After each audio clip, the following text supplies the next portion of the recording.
one person, Mr. Elias Chilala. He has over 40 years of experience in the agricultural industry, more specifically in the Mediterranean Seas, where he grew up and began his career. He worked as the lead customer sales representative for the Debani Group in Lebanon. Through hard work, he reached the top of the corporate ladder where he realized he could use his extensive knowledge and experience to start something of his own. In 2009, he embarked on the journey to create a Polo Seeds. From 2009 to 2011, he worked out of his garage, and it was in these 2 years where he realized that Apollo Seeds had great potential for growth. He then seeked a $1 million investment from the Debani Group, which he successfully obtained. Apollo Seeds specializes in the wholesale of vegetables. They obtain their products from 196 suppliers around the world. The packaging used by Apollo Seeds is on the bottom left corner of the screen, and the packaging includes photos, cans, and bulk bags. The packaging is done by 4 machines. 2 of them weigh the seed and 2 of them count the seed. The company has grown over the couple years because of the projected growth of 20%. And this is linked to their alliances with the Debani Flores Group. The growth can also be seen by the revenue, which has gone from 180,000 to 17 million. This is Apollo Seeds' stated mission statement, which can be found on their website. It states, Apollo Seeds is fully dedicated to provide the best hybrid varieties to customers around the world. Through research and innovation, we strive to develop seed varieties that perform to our customer satisfaction both in the marketplace and in the field. These are Apollo Seeds' 8 seed species that they currently package and sell. They include watermelon, tomato, cucumbers, eggplant, melon, bell pepper, squash, and onion.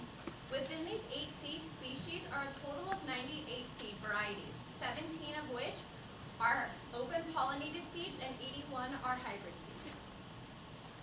The industry which Apollo Seeds is in is the farm supply wholesaler industry classified with NAICS code 42491. Currently, the industry is in the mature stage of the industry life cycle. Apollo Seeds gets its strength from this because it continues to grow its company. The expected value and growth of exports is expected to grow by 2.9% between 2013 and 2022. Farm supply wholesalers have experienced an increase of growth over the past 5 years, while the revenue is increasing substantially.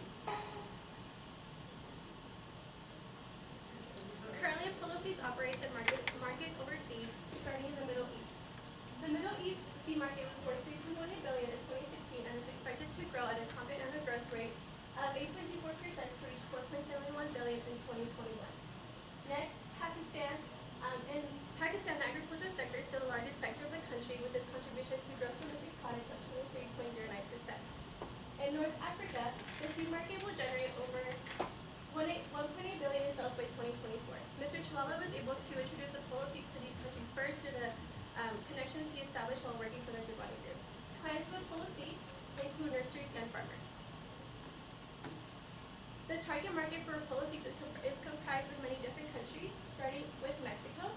The present structure of Mexico's seed industry does not respond to the current needs of the market.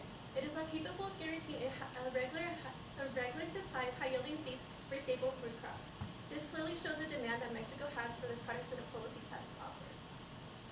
The United States is most likely to make substantial investments in research and development, focusing on techniques such as genetic engineering. This industry is presently a growing trend which will enable Apollo Seeds to grow as a business. Not only will the U.S. benefit from such a company, but Apollo Seeds will be able to gain valuable information from the investments that the U.S. is making investments in. The Canadian seed market size and value is rapidly growing. Canadian farmers spent $1.6 billion in 2013 and is nearly up 25% in 2010. The European seed market is the 3rd largest market with 20% of global seed market share. Asia is projected to witness the highest growth of 14.3% from 2015 to 2022. And lastly, the South American seed market accounted for 20.7% total share of global seed market in 2015 and is forecasted to grow market share to 22.6% by the end of 2018. This is the value chain that we've created for Apollo Seeds. The value chain identifies how Apollo Seeds utilizes its resources to create value for its customers. The key, as you can see in the bottom right-hand corner of the screen, goes from low to high value based on the value that a policy creates that the customers value. The three value-adding activities we'll be discussing today is human resource management, technology, and operations. We'll be focusing on these three value-adding activities because they will directly correlate with the possibilities and recommendations we'll be discussing at the end of this presentation. Human resource management is very limited out of policies. The accountant, Adriana Ambrose, is also the lead human resource manager. Right now, she has very limited time to create activities such as training seminars and a structured work schedule for its warehouse employees. Technology is of growing importance to her policies. Recently, they have just acquired a new employee, Rashad, who is in charge of research and development of seed innovation. And lastly, operations on a day-by-day basis is run by its managers. Operations, especially warehouse operations, is of importance and value to its customers because warehouse operations done correctly will create a stronger quality seed, which will create a longer lifespan for the seed. Now we will be discussing the possibilities and recommendations that have been identified by the group.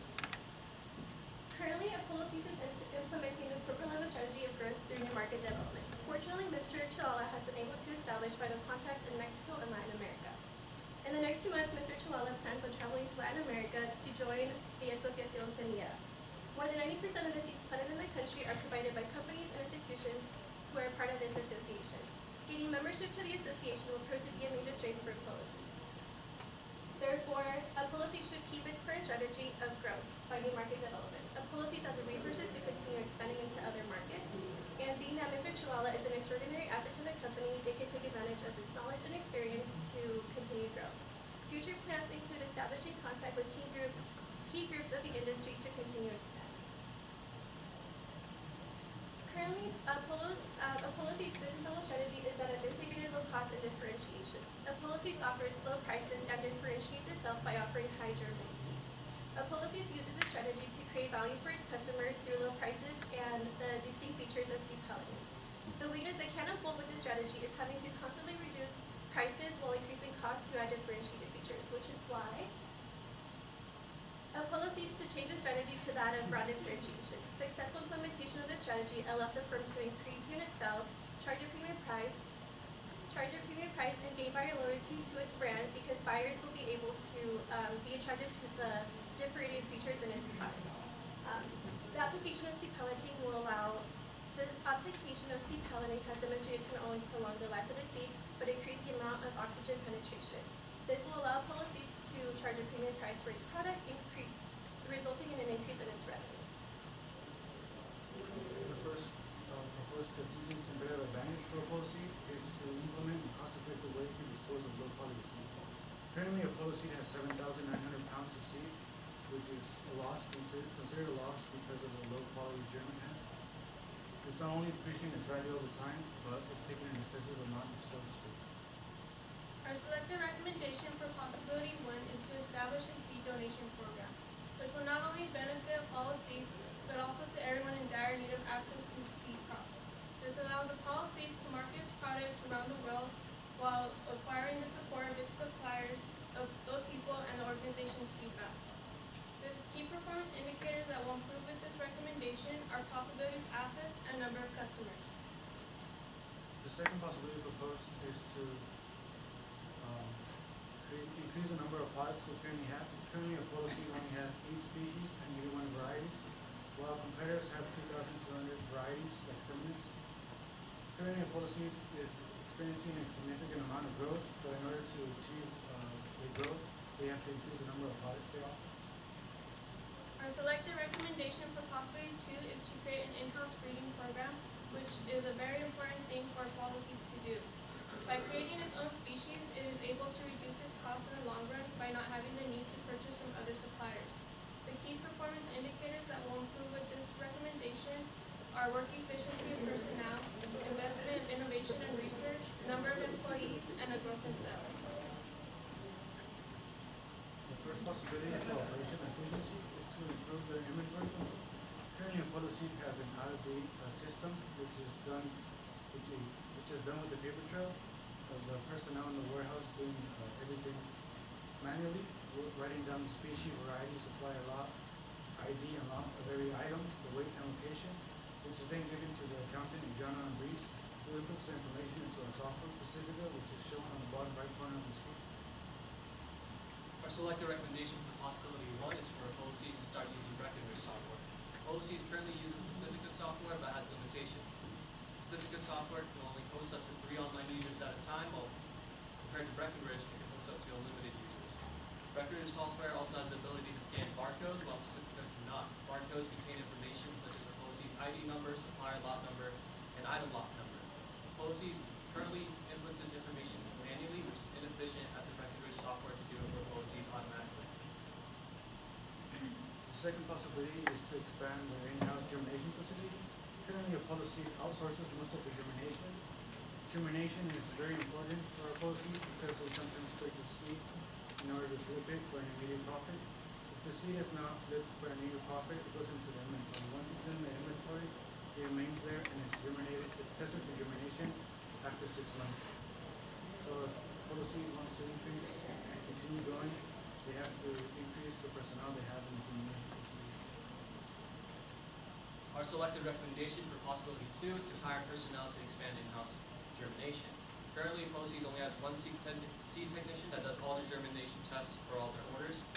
One order takes about 2 hours to prepare the tests. Policies has 8 to 12 orders a day, so that one seed technician is putting in 16 man-hours towards analyzing 1 day's worth of shipments. This causes back orders for Policies, and this is a problem as that one seed technician is not enough to keep up with the growth of the company. By hiring more personnel with in-house germination, Policies will be able to reduce backlog and operate more efficiently, saving Policies time and money. The third possibility for operation efficiency is to improve the labor control. Currently, a policy hires people on a day-to-day basis instead of playing out on a weekly basis or monthly, which they have the information to do so. And currently, it has created a trickle effect, and they have to hire people on a day-to-day basis, which has caused a lower knowledge base of the personnel and having to limit the amount of things they can do. Our recommendation for possibility 3 is for Policies to implement a work schedule. So as we said earlier, Policies has a high employee turnover ratio. For example, over the past 6 months, Policies has gone through 47 temporary workers, the longest tenured worker only lasting 6 weeks. This is because temporary workers operate on a day-to-day basis. The workers end up leaving a Policies because there's no guarantee of when they'll get work. Policies actually has the ability to create a weekly schedule due to their ability to forecast when their products will be finalized and shipped out. With a weekly schedule in place, workers are more likely to stay with the Policies, and the Policies will save time and money by not looking for new workers and training them. The implementation timeline here shows how long the process will take for each selected recommendation to be implemented. Each block represents a 2-month period that begins at the first of the month and end of the second. To establish a seed donation program, it is projected to take a year because of the process of creating partnerships and alliances with other nonprofit organizations. To create an in-house breeding program, it is also projected to take a year because of the space the Policies will need to create. A new infrastructure will have to be created in order to keep the breeding process separate from the current products in the warehouse. Using the Breckenridge software is expected to take 6 months to implement simply because of the kinks that will have to be worked out between both departments using it and the training required. Hiring personnel to expand the in-house germination is expected to take 4 months because of the 90-day probation period temporary workers are placed on before becoming permanent workers, and the training required to do the germination treatment. Lastly, to implement a work schedule is projected to take 4 months while the software and hiring of personnel is implemented. Lastly, it's implemented, so that process will, in order to result in a permanent work schedule for the workers as they have both software accessible to the employees. This is the value chain that we began with at the beginning of this presentation. With the implementation of the selected recommendations, the value chain will change to this. As we can see, human resource management has gone from low to moderate, with HR's concentration on implementing a structured work schedule.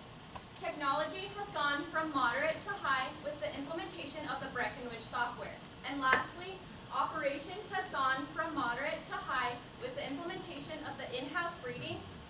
and the hiring of personnel to expand germination.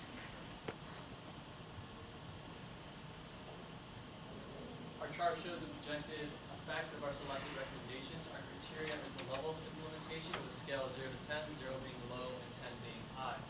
The current numbers will show how well policies is doing now, while the future numbers will show how well policies will be doing once the recommendations are implemented.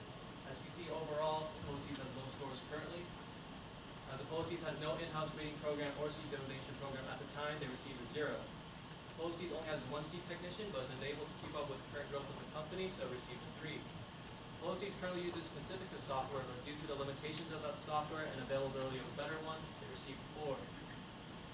Policies does not have a weekly schedule for the temporary workers, only operating on a day-to-day basis, so they received a 2. Once you see that the recommendations are implemented, policies receive higher scores across the board. The in-house breeding program received an 8 because now they're able to produce their own hybrid seed instead of outsourcing.